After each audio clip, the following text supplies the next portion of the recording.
Намайг Батцүрхийн Болд Эрдэнэ гэдэг программист мэргэжилтэй.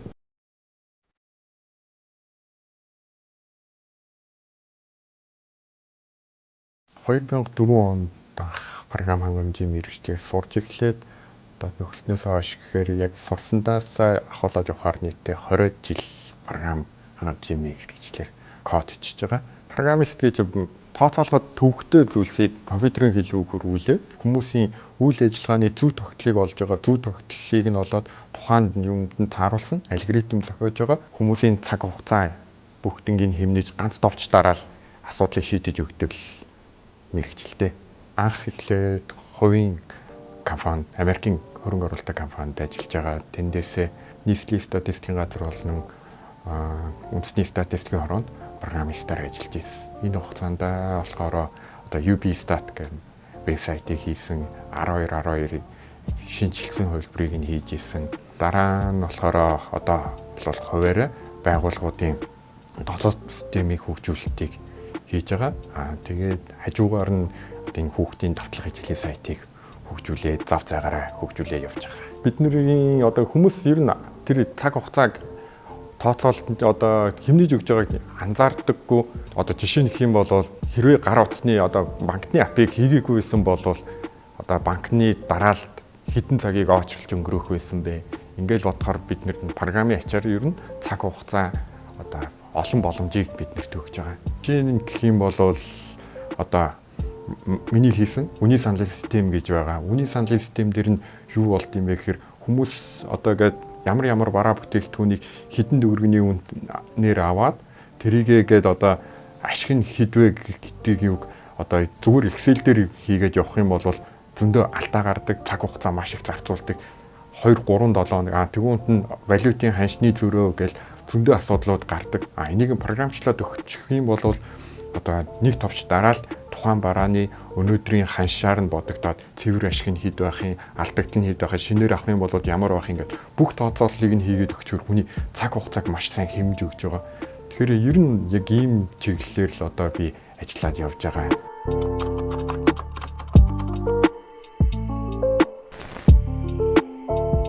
Энэ сайтыг хийсэн шалтгаан маань бол тэгээд охиныхоо одоо нөгөө нэг алдж байгаа гэд юм болгоныг нь хараад тэрэнд нь гэл би өөрөө гэл бодлого зохиож өгөөл ингэгүүнд нь агүй их цаг хугацаа зарцуулдаг. Тэгэл өөрөө гэл бичиж явахдаа алдаатай бодлого ч гэсэн зохиоч нь тэгвүүнд энийг нь зүгээр програмчлаад өгчих юм бол одоо төвчрэл дотор охиныхоо даалгаврыг нь хийлгэхэд одоо за өнөөдөр юу хийсэн 20 дотор нэмж сурсан юм уу? За тэгвэл энийг хийчих гэл цаг хугацаа хэмнэдэг ийм юм хийсэн юм л да. Тэгээд анх 1-р ангид ороход нь 1-р ангийнх нь үсгэлж уншихад нь яаж унших уу гэдэг юмнуудыг нь тэгэл үдсэн үсгнийхэн дагуу үгнүүдийг гаргаж ирэхээр ингээл тухай бүрд ингээл жоохноор хийгээд явсаар хагаад одоо манай хүүхэд 4-р анги тэгээд 4-р анги болтол нь програмаа хөгжүүлсэн байгаа.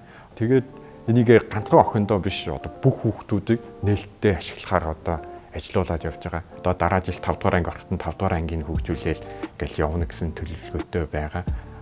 Гэрийн даалгаврын хувьд болохоор одоо манад яг гэрийн даалгавар гэхэд бас хэцүү болцсон санагдсан. Яагаад гэхээр за жишээ нь гэх юм бол өнөөдөр таймлах гэдэг сэдв үтсэн байлаа гэхэд гэрийн даалгаварт өгж байгаа бодлого нь өгүүлбэртэй бодлого тэгштгэл байх жишээ нэг. Нөгөө нэг уг нь даалгавар гэдэг чинь нөгөө өдөр үтсэн юмыг буцаагаад одоо сэргийн санах тэрийгэ баталгаажуулах юм байхад тэр нь тийм биш. Зүгээр л нэг номын хуудасны дугаараар өгсөн даалгаврууд байгаад байдаг. Энд нь болохоор тэгээ багшийн одоо нөгөө завгүй байдал одоо амар их ачаалттай байдагтай бас холбоотой. Тэгэл өмнөх өдрийнхөө тэр нөгөө заах даалгавраа бэлтгэх гэхээр цаг байхгүй өөр зөндөө ажлуудаа олсон болохоор тэгээд ямар ч уялдаа холбоогүй ингээл явснаасаа болоод энэ бүгдээс нь үлдлээд хүүхдийн үзээгүй даалгавар өгчдөг. Үзээгүй даалгаврыг нь эцэг ихэн тайлбарлах гэхээр багш биш болохоор тэрийг тайлбарлаж өгч чадахгүй. Тэгэл энэ болгоно хүндрэлтэй асуудалтай юмнууд болоод байгаа. Технологич нь өөрөө өдөр болгон хөгжиж байгаа. Өдөр болгон хөгжиж байгаа болохоор тэр болгоныг өдөр болгон сууж суралцгал хэрэгтэй. Тэгэхээр одоо өөрийнхөө тэр цаг завыг ер нь компьютерийн ард их сууж л одоо шинэ технологи болгоныг нь туршилт хийж үзэх хэрэгтэй л дээ. Ер нь ингээд ийм технологи ашиглаж чадахгүй. Тэгэл багш нар нь завгүй олон хүнтэй өөрсдийгөө хөгжүүлж чадахгүй, гэр бүлдээ цаг гаргахгүй. Тэгэл энэ бүх юм нь буцаагаад нөгөө багшийн стресс нэмэгдээд стресс нь ихснээс болоод тэрийг хүүхдүүдэд зөв бусаар гаргах тэр юмнууд болж байгаа болов гэж бодож байгаа. Тэгэхээр багшийн цагийг яаж хэмнэж өгөх вэ? Багш яаж өөртөө илүү цаг гаргах вэ? Яаж илүү өөрийгөө хөгжүүлж чадах вэ гэдэг тэр багшийн илүү боломж цаг гаргах тал дээр нь илүү анхаарах нь зөв санагддаг. Энийг нь уг нь шийдэх юг сайтн дээрээ хийж өгсөн байгаа. Даанч энийг олон хүнд хүргэж, олон багшд хүргэж чадахгүй байгаа л да. Одоо яг өнөөдөр ямар хичээл үзсэн тэрнийхээ дагуу програмын аргаар одоо даалгавраа зохиогоод багш нь 2 цаг бэлддэг байсан даалгаврыг манай сайтыг ашиглаад 5-10 минутанд л яг тухайн сэдвтэн тохирсон даалгавар бэлдээд хүүхдэд өгөх бүрэн боломжтой болцсон байгаа. Ер нь хүн болгон л ам сайтай байгаа. Багш нар бас одоо хичээл дээрээ айгүй их ашигладаг болсон. Нөгөө нэг дэлгэцэн дээрээ одоо проектороор холбосон эсвэл дэлгэцэн дээрээ манай хичээлийн сайтыг гаргачаал хүүхдүүдээрээ бодлого бодуулахаар хүүхд болгоно ойролтол айгүй дуртай хийдэг. Тийм хид хідэн багш нар бичлэг явуулж ирсэн. Тэгэхээр анги дээр хичээлээ тэгж оруулж байгаа. Манай сайтын бас нэг гол юм нь орох болгонд өөр даатлах. Яг нөгөө арталт нь бүгдийг програмчлаад өгсөн болохоор бэлэн тест биш. Одоо нэг миний анх оруулсан л өгдөл биш ингээд өөрөө тогтмол сайжраад явж байгаа болохоор тэгээд хүн орох болгонд өөр юм болохоор тэгэл хүүхдүүдэд маш дуртай л хийж байгаа да. Одоо хамгийн анх одоо нэг нэгдүгээр ангид орж байгаа хүүхэд үсгээ үзэж байгаа. Үсгээ үзэл эхлэн унтаа нэг том жижига гэд одоо энийг цээжчиг хүүхдэрийг хийлгдэг байсан байхгүй юу? Одоо хоолоо хийгээл байж байхдаа хүүхдээ хажуудаас суулгачаал том жижиг гэл хэлээд тэгээд хийж ягаад буцаагаад шалгах болохоор ямар үсгүүд юу хэллээ гэдгээ мартчихдаг. Тэгэхээр энийг програм дээр утас дээр гаргаж ирчээ тэрийгэ хэлээд цээжчих хэлчихдэг байсан. Ингээд яваад одоо үсгээ үзээд ил үсэг, им үсэг гэл одоо үсгээ үзээс дууссныхаа дараа үг уншиж одоо сурж байгаа. Тэгвэл нь одоо им үсэг гэхээр им үсэг, их шиг үсэг нийлсэн бүх үгнүүд энэ дээр гараад ирж байгаа гэсэн. Үгээ уншаад сурцсныхаа дараа одоо үг бүтээх буюу нөгөө нэг үг бүтээж тоглож эхэлж байгаа юм л да. Одоо зургийг хараад багш гээл одоо бар одоо энэ дээр нь хэрвээ буруу хийчих юм бол буруу байна гээл гараад ирнэ. Тэгээд энэ доотлолт нь бас англи үгнүүдийг бас гаргаад ирсэн байгаа. Тэгэхээр энэ үгийг ч гэсэн англиар хүүхэд цээжлэх боломжтой байгаа. Тэгээд үг бүтээгээд уншаа сурцсан хүүхэд одоо нөгөө их уншиж эхэлж байгаа эхүүдийг одоо эндээс одоо эс үсэг үтсэн хүүхэд одоо энэ ихийг уншиж ямар ч асуудалгүй уншиж чадна гэсэн үг. За ингээд үгээ уншаад ихээ уншаад сурсны дараа нөгөө монгол хэлний дүрмүүд нь орж ирж байгаа. Дүрм дээр нь одоо үсэг ангилах гүнд нь одоо 90 гიშгийг олоорой гэж заримдаг гიშг гэдэг. Одоо ингээд бүх ер нь дүрмүүдийг 4-4 анги хүртэлх хичээлийн дүрмүүдийг энэ дотор програмчлаад оруулсан байгаа гэсэн. Тэрний дараа болохоор одоо математик гэдэг математик дээр болохоор нэмхээс ахуулаад эхлээд тоолт сурна, тоолоо сурсны дараа нэмж сурна, нэмээ сурсныхаа дараа хасаж сурна. Тэгэл энэ явсаар байгаа л одоо хүрд үзнэ, хуваах үзнэ, тэгэл нэг уртын хэмжигдэхүүнийг шилжүүлэх. Тэгээ бүр сүлжрээд одоо нэг сампин цаг хугацаа гэл компьютер дээр нэг зөв бичих юу одоо яг энэ гарын байрлалаар шивэх юм бэдгүй юм байлээ. Тэрийг нь тэгэхээр нь програмчлаад бас өгцөн. Тэгэхээр энэ компьютер дээр зөв одоо л хүмүүс нэг 2-3-аараа так гэж бичдэг. Энийг ч гэсэн манай сайтаас хийх боломжтой. Монгол Яс хүмүүжил гэдэг энэ болохоор яг нэг тест хэлбэрээр хичээлүүдийг нь бас оруулах боломжтойгоор хийгээд өгцөн. Тэгэхээр яг би тестүүдээ бэлдэж амжих юм бол уг нь ийшээгээ бүх төрлийн тестүүдийг оруулж болно. Тэгвэл нэг зав зайгаараа хийдэг болохоор бас энийг бүрэн хийх хөгжүүлэх боломжгүй л байгаа даа. Болдог бол уг нь одоо ингээд би манай сайтн дээр одоо нөгөө нэг ивент итгэгчд гэж байгаа. Одоо ивент итгэгчдэр хүмүүс одоо сайн дураараа одоо юу хийдэг байгаа. Ивент итгээд одоо нөгөө нэг кофений мөнгө янз бүрийн юм гэж шилжүүлдэг багхгүй. Одоо өнөөдөр кофе аваад уугараа гэл. Тэгэл тэрийг авсны дараа болоод тэгэл бөө ирч хүч болоод нөгөө юугаа хөгжүүлж байгаа. Тэгэхээр хүнд юу өгч ийн тэр нь нөгөө өөрт нь үн цэнтэй байгаа бол хүмүүс тэрийг дэмждэг байх хэрэгтэй. Үнэгүй гэж яхаараа нөгөө бүх тэр хүнийгээ бүх юмыг нь шимж сороод байдаг нэг юм шимэгчин байх юм бол тэгэл нэг өдөр манай сайт угаасаа хаагдах л байх л да. Одоо энэ дээр чинь яалтчгүй техникийн зардал одоо тэгэл хяналт ихсэх тусам би нөгөө серверээ том болгохгүй болохоор нөгөө хяналтаа дийлэхгүй юм чинь тэгэхээр тэгээд том болгох тусмаар зардал маань улам өсөж байгаа. Тэгэл аль болохоор өөрөө боломжаараа тэгээд хөгжүүлэл явж байгаа да.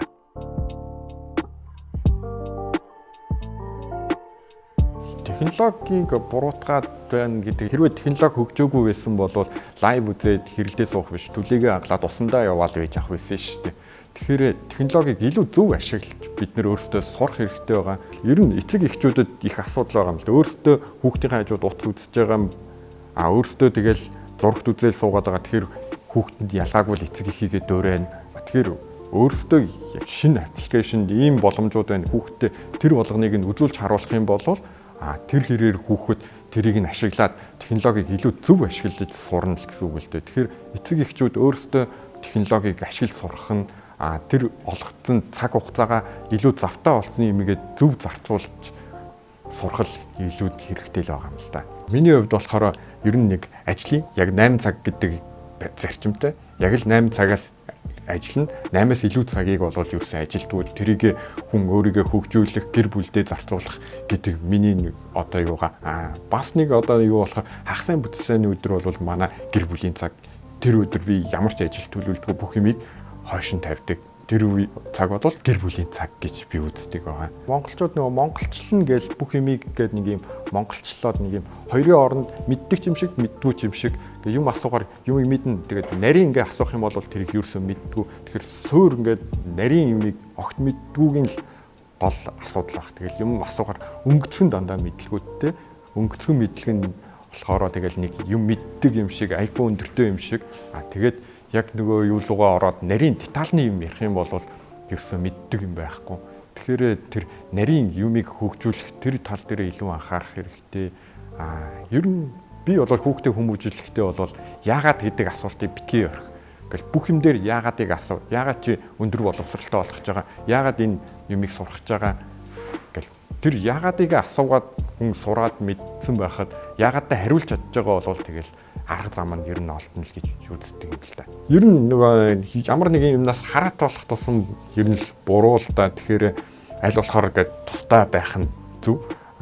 Миний одоо нэг зорж байгаа юм гэх юм бол хэрвээ гээд том санхүүжилт аваад ингээд хүн болгонд дэмжиж байх юм бол одоо яг энэ дэр мэрэгжлийн багш авах, дизайнер одоо мэрэгжлийн дизайнеруудыг хөслөх ингээл нөгөө нэг сайтыг улам том болгоод одоогоор биений нөгөө нэг зав зайгаар хэр жилдээ нэг л ангийг програмчилж амжиж байгаа. Хэрвээ бусдад цалин өгөх боломжтой болох юм бол тэгэл 12 дугаар анги хүртэл хурдтаал ер нь тэгэл илүү хурдан л болно гэсэн үг л дээ. Хөгжүүлэлт бүх юм тэгэхээр бүх юмны арталт нөгөө мөнгө байдаг. Тэгээд мөнгө хэр их вэ тэгэл төдиж ин л хурдан хөгжинэ л гэсэн үг л дээ.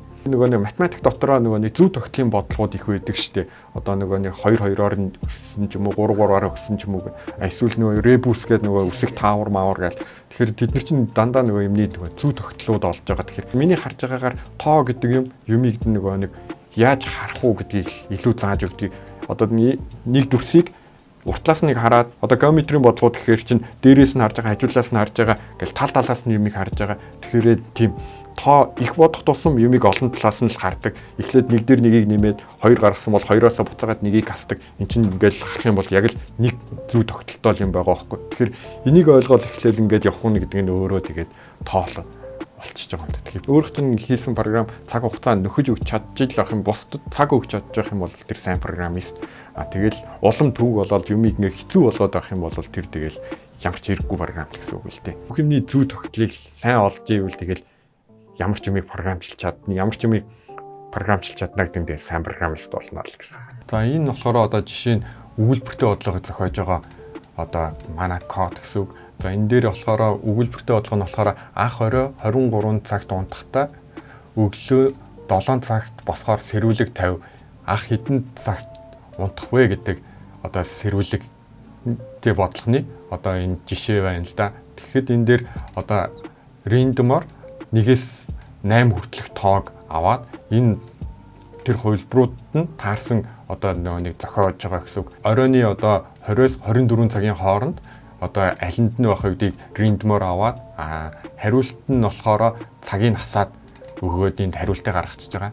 Тэгээд энэ дээр нөгөө үгнүүдийг эзэн бий буюу одоо ах уу, эгч үү, дүү юу гэдгийг рандомор авчин. Тэгээд цагаа оруулаад ирж байгаа. Ингээд энэний үр дүнд болохоор одоо энд талд харагдж байгаа энэ бодлогууд одоо шууд зохиогдоод гарч ирж байгаа гэсэн үг байхгүй.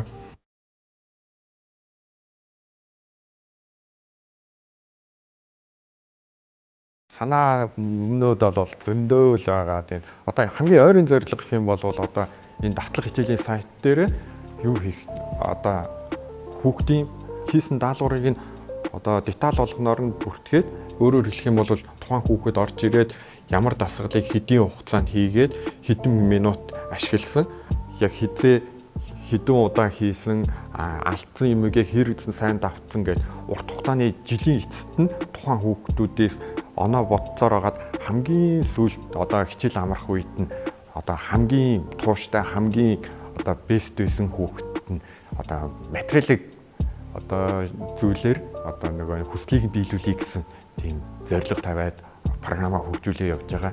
Манайхны нөгөө юу яхаараа гэдэг уралдаан тэмцээнүүд нь бүгдээрээ нэг юм нэг өдөр гэдэг амар ачаалал өгч нөгөө нэг юу хийдэг. Тэгэхээр тийм донтолтыг нь бас би хязгаарлах нөгөө юм чинь бүх юмд нөгөө хязгаар лимит байх ёстой. Өдөржингөө гэдэг утас үзэл байх юм бол бас эн чинь буруу болохоор өдөрт 20 минут хийсэн үү 30 минут хийсэн үү яг тэр хэмжээгээр нь оноо өгнө. Тэрнээс хитрээд гээд явах юм бол тэрнээс хасах оноотой ийм байдлаар тухайн хүүхдийн гээд бүтэн жилийн үнэлгээг нь гаргаад тэрэнд нь тодорхой оноо өгсөний дараа тэр хүүхдийг урамшуулах одоо материалыг хүслийг нь биелүүлэх нэг тийм зориод хийгээд одоо явж байгаа. Тэгэл яг тэрийг одоо авахд нөгөө хүүхдийн тэр одоо тууштай байж чадсныхаа үр дүнд тэр хүүхдийн авах бэлгийнхаа тэгээд зунжингаа тэрнийг цаашаага хөгжүүлээд улам гээд явах тэр хүүхдийн сэтгэлийг харна гэдэг айгу гоё санагдал. Тэгэл энийг хийх гээл үзэж байгаа да.